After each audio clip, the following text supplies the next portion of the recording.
મોટું હશે કે આ જ મોટામાં મોટું છે મંદિર. જે તાપી માતાનું મંદિર છે, સૂર્યપુત્રી તાપી, એ તાપી નદીના પણ આપણે અહીંયા નદી જાય છે બાજુમાં, તો એના પણ હું તમને દર્શન કરાવીશ. તો વિડીયોમાં બન્યા રહેજો. જય માતાજી. જય માતાજી. આ નદીનો શું મહિમા છે તે પણ બતાવવા મારી સાથે આવી રહ્યા છે, તો તમે વિડીયોમાં બન્યા રહેજો.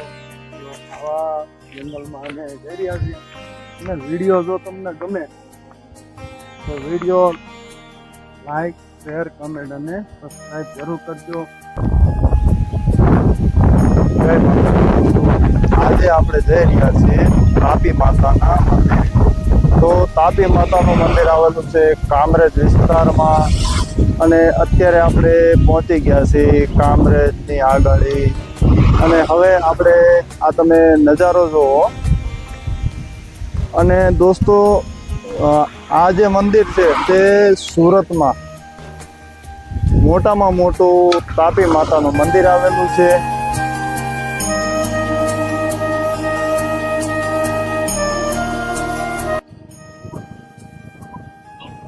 ભીમનાથ મહાદેવ મંદિર છે. ધાતવા 3 કિલોમીટર, ડુંગરા 4 કિલોમીટર ને નેત્રંગ જે ગલતેશ્વર અહીંયાથી જવાય છે, ધાતવા અને નેત્રંગ. તો આ નેત્રંગ ગામ આવી ગયું છે દોસ્તો.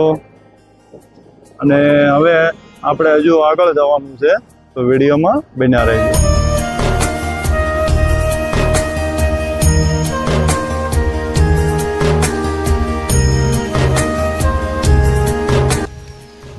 તો દોસ્તો, આ તમે જુઓ તે ખરેટ અને ગલતેશ્વર જવા માટેનો રસ્તો છે.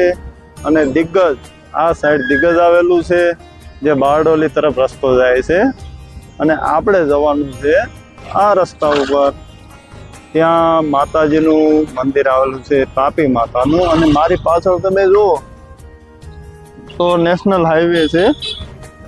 તો આ કામરેજથી રસ્તો આવે છે, અને આપણે જવાના છે અરેઠ ગલતેશ્વર રોડ ઉપર. ત્યાં માતાજીનું મંદિર આવેલું છે.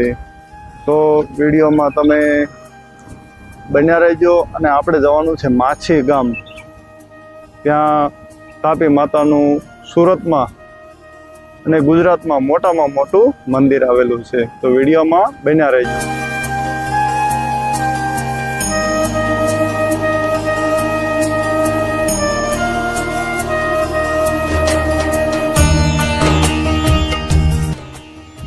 તો દર્શક મિત્રો, આપણે અત્યારે માછી જે ગામ છે ત્યાં પહોંચી ગયા છે. અને હવે હું તમને જે બતાવવા જઈ રહ્યો છું તે એકદમ વાડી વિસ્તાર છે. અને તમે આ જુઓ તો અહીંયા કેવું સરસ પાણી ચાલુ છે. તો આ શેરડીમાં પણ પાણી ચાલુ છે. એકદમ ગામડાનો વિસ્તાર છે. અને ફેમિલી સાથે તમે આ મંદિરે આવો તો પણ મજા આવે એવું છે. જો આ સાઈડે તમને કેળ પણ દેખાય છે, આંબા, આ બાજુ લીમડા છે. તો દર્શક મિત્રો, તમે વિડીયોમાં બન્યા રહેજો. તમને આવો ને આવો નજારો બતાવતો રહીશ, અને તમને મજા આવશે. તમને ગામડાનો એકદમ અહેસાસ થાય કે આપણે અત્યારે આપણે વાડીએ ગયા હોય એવું આપણને ફિલિંગ આવે. તો દોસ્તો, વિડીયોમાં બન્યા રહેજો, મજા આવશે તમને.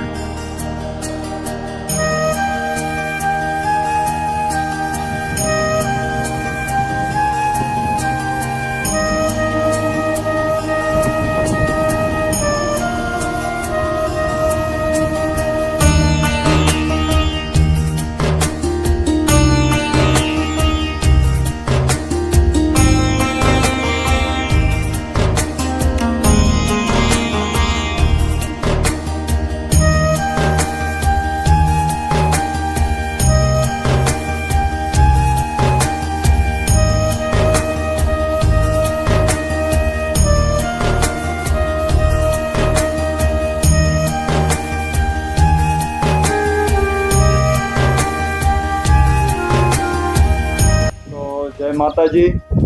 જય માતાજી. તો તમારું નામ શું છે? મારું નામ શૈલેષભાઈ. શૈલેષભાઈ, આ તાપી માતાનું મંદિર કયા ગામમાં આવેલું છે અને આપણે સુરત થી કેટલું નજીક પડે? કામરેજ થી માસી ગામ 10-11 કિલોમીટર જેવું છે. હા, અંદાજે 10-11 કિલોમીટર. બરોબર છે. હા. હવે આ માછી ગામમાં મંદિર કેટલા વર્ષ જૂનું છે તાપી માતાનું? 8-9 વર્ષ થયું આ મંદિર બાઈટો ને. બરોબર. 9-10 વર્ષ, 8-9 વર્ષ થઈ ગયા. એટલે પેલા જૂનું મંદિર હશે. જૂનું મંદિર તરીકે અહીં તાપી માતાનું નામે પૂજાતું હતું. એમ જે કંઈ કરવું હોય તાપી માતાનું આ જગ્યા પર કરતા હતા. બરોબર છે. હા, ગામવાળા કોઈ પણ આયોજન કરતા તો આ જગ્યા પર કરતા હતા. એટલે આ જગ્યા મંદિર માટે વિચારી એમ કે ભાઈ આ જગ્યા, એટલે મહારાજને પણ કીધું કે ભાઈ મહારાજે એમ કીધું કે ભાઈ આ જગ્યા પર આપણે મંદિર બનાવવાનું છે. બરોબર છે. હા. અને આ મંદિર આપણે ગુજરાતમાં આનાથી મોટું હશે કે આ જ મોટામાં મોટું છે મંદિર તાપી માતાનું? મારા અંદાજે આ મોટામાં મોટું મંદિર તો આ જ છે. હા. પણ હવે કોઈ જગ્યા બંધાઈ હોય તો એ આપણે મને જાણ નથી એટલે. તો દર્શક મિત્રો, હજુ સુધી મેં જોયું છે કે ગુજરાતમાં જે તાપી નદી છે એ તાપી માતાનું જ આપણે અહીંયા મંદિર છે. અને માતાજીનું મંદિર વિશાળ કાયમાં મોટું છે અને આટલું મોટું મંદિર આપણે કશે જોયું નથી. પણ આ માછી ગામમાં આ તાપી માતાનું મંદિર આપણે છે અને એટલી સરસ મજાની આ જગ્યા છે. ફેમિલીમાં તમે આવો તો પણ તમને રવિવારનો આનંદ થાય એવી આ જગ્યા છે. હજુ તમે વિડીયોમાં બન્યા રહેજો કે આ જે બગીચો છે તે પણ હું તમને બતાવીશ. અને માતાજીના શું પરચા છે એવું કાંઈ આપણે તો દર્શકોને આપણે જણાવો. માતાજીના પરચામાં તો એવું છે કે શાસ્ત્રોમાં લખેલું છે કે તાપી માતાનું મંદિર હોય તે એના 5 થી 10 કિલોમીટરના એરિયામાં કોઈને સાપ નહીં કરી દે, કારણ કે માતાજીનું વાહન એ સાપ છે. બરોબર છે. શૈલેષભાઈનું એવું કેવું છે કે માતાજીનું જે વાહન છે તે સાપ છે. તે માતાજીના મંદિર હોય તેની આસપાસ 10 કિલોમીટરમાં કોઈ જનાવર કરડતું નથી. એવો એ માતાજીનો મહિમા. તો બહુ સરસ આપણને માહિતી આપી. પણ હજુ એક માહિતી આપણે શોર્ટમાં લઈશું કે આપણે સીધું કે બારડોલી છે, સુરત છે, કડોદરા છે, કામરેજ છે, તો ક્યાંથી જલ્દી અવાય દર્શકોને કે આપણે ચાલો ફેમિલીમાં માતાજીના દર્શન કરવા જવું છે તો કયા કયા ગામડા આવે? દાખલા તરીકે બારડોલીથી આવે છે તો કયા ગામડા મેન આવે છે રસ્તામાં, તો કોઈને ગોતવું અઘરું નહીં પડે, જલ્દી મળી જાય અને માતાજીના દર્શન કરે. બારડોલીથી અહીંયા આવવા માટે 2 રસ્તાઓ પડે છે. હા. આમ ગલતેશ્વર વાળો રસ્તો ઓલી બાજુથી આવે તો આ બાજુ. હા, એક બાજુ ગલતેશ્વર વાળો રસ્તો ને એક મોટા વાળો રસ્તો. મોટાથી બારડોલીથી મોટા વાળા રસ્તે આવો તો પેલા મોટા આવે, મોટા પછી મીરાપુર આવે, મીરાપુર પછી સેવણી આવે, સેવણી પછી ઓરણા ગામ આવે, ઓરણા પછી સીધું ડીગસ આવે ને ડીગસ પછી આપણે માછી ગામ આવે. અને કામરેજ થી આવવું હોય તો કઈ રીતે? સુરત વાળા કામરેજ થી આવવું હોય તો એને કામરેજ થી બારડોલી વાળો રસ્તો જ પકડવો પડે. બરોબર છે. એ બારડોલી વાળા રસ્તા પર આવો, આ ડીગસ પેલા નેત્રંગ આવે, નેત્રંગ પછી ડીગસ ને ડીગસ પછી માછી ગામ જ આવી જાય. બરોબર. ડીગસમાં કદાચ કોઈ મૂંઝાય ગુચવાય તો ડીગસમાં પ્રાથમિક શાળા છે, અહીંયા આવીને પૂછી લેવું. એટલે અહીંયા કોઈને બતાવી જ દે. બરાબર. કે માછી ગામમાં અમારે જવું છે, ત્યાં તાપી માતાનું મંદિર છે, એટલે કોઈ ને અહીંયા અમારા ગામનો કોઈક ને કોઈક તો બેઠેલા હોય છે. બરોબર છે. હા.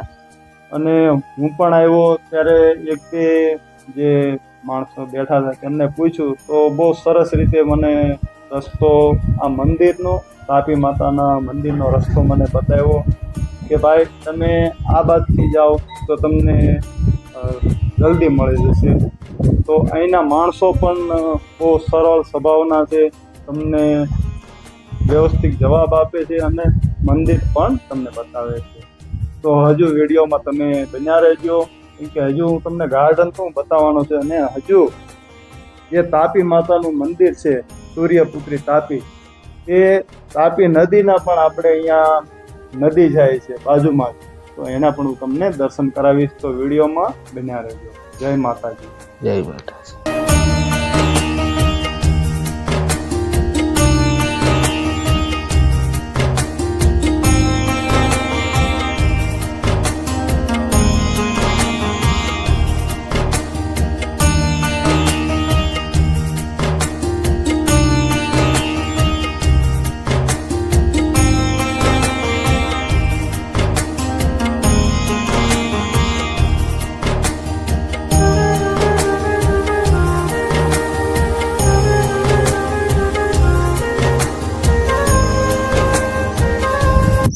આ ધજા છે, આ તાપી માતાનું ઉદ્ગમ સ્થાન મુલતાઈ ગામ.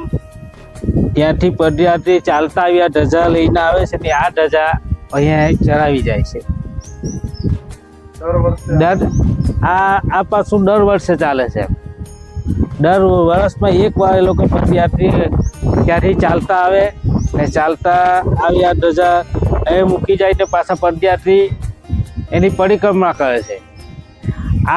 આ કિનારેથી પેલે સામેના કિનારે જાય ને સામેના કિનારેથી ચાલતા પાછા ડાયરેક્ટ મુલતાઈ સુધી જાય. ક્યાંથી પદયાત્રી કરીને આવે છે? મુલતાઈ ગામથી. મુલતાઈ ગામ એ ક્યાં આવ્યું છે આપણે? એ મુલતાઈ ગામ એમપીમાં આવ્યું, સાતપુરા પર્વત પાસે આ મુલતાઈ ગામ. એનો જિલ્લો એ મને ખ્યાલ નથી જો.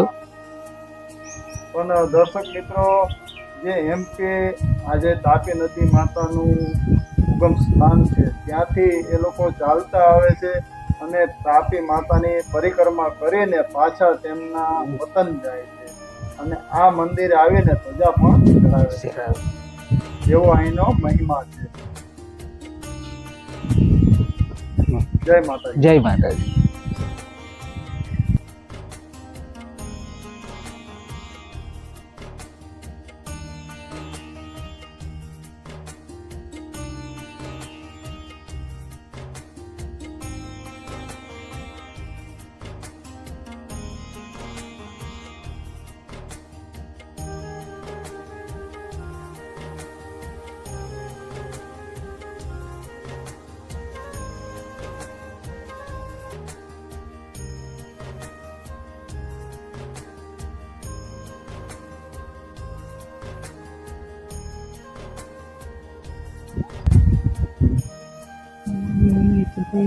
તાપી માતાનું મંદિર છે અને આ બાજુ તમે જુઓ તો તાપી માતા ત્યાં દર્શન કરી રહ્યા છો. નીચે ઉતરી જો. અને હજુ તમને એકદમ નીચે જઈને પણ તાપી નદીના તમને દર્શન કરાવી. શૈલેષભાઈ પણ મને આ નદીનો શું મહિમા છે તે પણ બતાવવા મારી સાથે આવી રહ્યા છે. તો તમે વિડીયોમાં બન્યા રહેજો. તો આવા જંગલમાં અમે જઈ રહ્યા છીએ અને વિડીયો જો તમને ગમે તો વિડીયો લાઈક, શેર, કમેન્ટ અને સબસ્ક્રાઈબ જરૂર કરજો. કેમ કે દર્શક મિત્રો, વિડીયો બનાવવામાં બહુ મહેનત લાગે છે અને ખાસ કરીને આવા જે જંગલ હોય, તમે જુઓ એવા જંગલમાં અમે જઈ રહ્યા છીએ. અને સાથે સાથે શૈલેષભાઈ મને હેલ્પ પણ કરી રહ્યા છે કે હર્ષદભાઈ તમે ચાલો મારી સાથે, હું તમને નજીકથી જે માતાજીના દર્શન કરાવું છું. તો ચાલો આપણે જઈએ.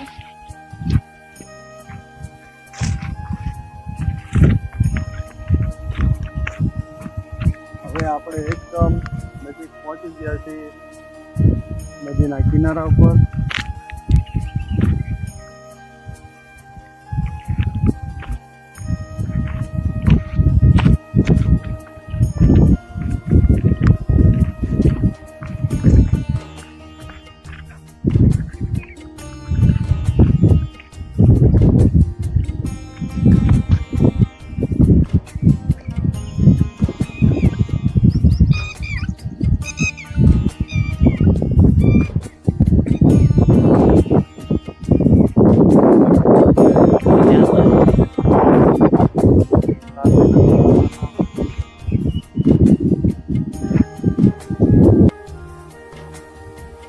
તો દર્શક મિત્રો, આ જે જંગલ તમે જોઈ રહ્યા છો ત્યાંથી આપણે એકદમ નીચે આવ્યા છીએ તમને તાપી નદી માતાના ચડાવવા માટે. અને હવે આપણે શૈલેષભાઈ સાથે થોડીક વાર્તાલાપ કરશું કે આ તાપી માતાનો શું મહિમા છે.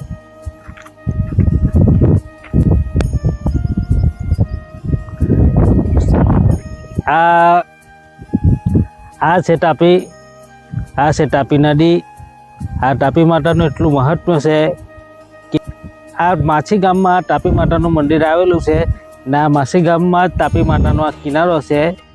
આ તમે જોઈ રહ્યા છે કે આ તાપી માતાનું મંદિર એક એવી જગ્યાએ બનાવેલું છે કે જ્યાં વર્ષો પહેલાં તાપી માતાનું દેપ કહેવાતો. એ દેપ પર લોકોએ વિચાર કર્યો કે અહીં એક તાપી માતાનું મંદિર બનવું જોઈએ. તો આ વર્ષોથી બનાવવા સારું વિચાર કરતાં પણ કોઈ પાસે કોઈ સગવડ થતી ન હતી.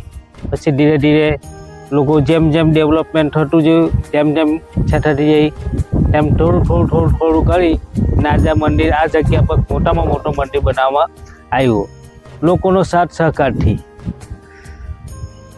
કંઈ કેટલા ભક્તજનોએ કંઈ કેટલું દાન કરી ગયા છે ને દાન પુણ્યથી જ આ મંદિર બનાવ્યું છે.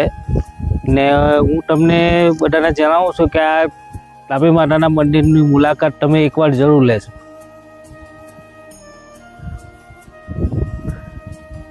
જો તમને આ વિડીયો સારો લાગ્યો હોય, ગમ્યો હોય તો તમે આ વિડીયોને શેર કરજો, લાઈક કરજો અને આ ચેનલને સબસ્ક્રાઈબ કરજો. ને જેથી કરીને તમે કોઈ બીજા વ્યક્તિને પણ આ માતાજીના આ તાપી માતાનું વિશે જાણવા મળે, એમના દર્શન થાય.